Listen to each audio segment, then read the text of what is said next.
ძლიერი საქართველოს ლელო მოვითხოვთ, რომ საფოსტო გზავნილებზე დაწესებული 300 ლარიანი გამბაჟების ზღვარი გაიზარდოს 900 ლარამდე საქართველოს მოქალაქეებისთვის. ამჟამად არსებული 300 ლარიანი ზღვარი მოგეხსენებათ, რომ 2009 წელს არის დაწესებული. 2009 წელს ლარის გაცვლითი კურსი $100 მიმართებაში იყო 1.76 ლარი. ახლა 2026 წლის აგვისტოში გაცვლითი კურსი არის 2 ლარი და 72 თეთრი.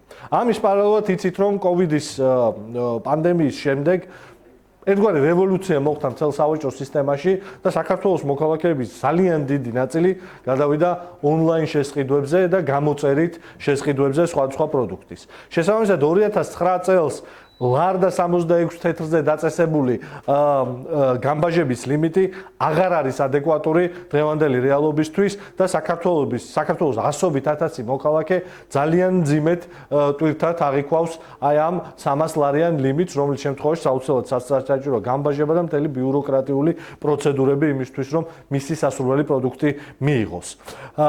ეს 900 ლარიან ლიმიტი 900 ლარამდე გაზრდა ლიმიტის არის ჩვენი გუნდის მიერ დათვლილი იმისთვის, რომ არ დაადგეს დიდი ზიანი საქართველოს ბიუჯეტს, ხოლო საქართველოს მოქალაქეებმა, რომელიც სარგებლობენ ონლაინ შესყიდვებით, დიდი შვება ნახონ.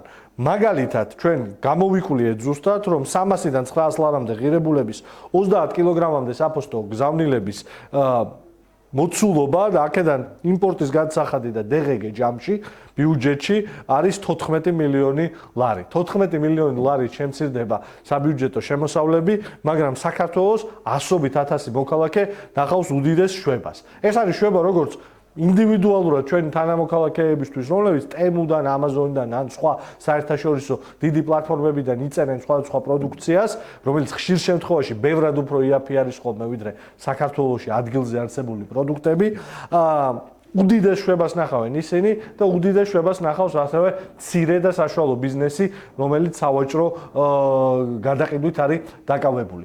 ამიტომ ჩვენ ზრუნავთ ამ ქვეყნის მოქალაქეებზე, განსხვავებით ქართული ოცნებისა და ვამბობთ, რომ ეს ლიმიტი არის აბსოლუტურად არასწორი. ლელო ძლიერი საქართველოს ხელისუფლებაში მოსვლის მომენტიდან ეს იქნება ერთ-ერთი პირველი მცირე რეფორმა, რომელსაც აუცილებლად განვახორციელებთ, მაგრამ მანამდეც აქვს შანსი ირაკლი ყობახიძის მატყუარა მთავრობას, რომელსაც უნდა რომ ფასებზე რამე გააკეთოს, აი ეს საკითხი პირდაპირ გააუმჯობესებს ფასების ვითარებას ამ ქვეყანაში.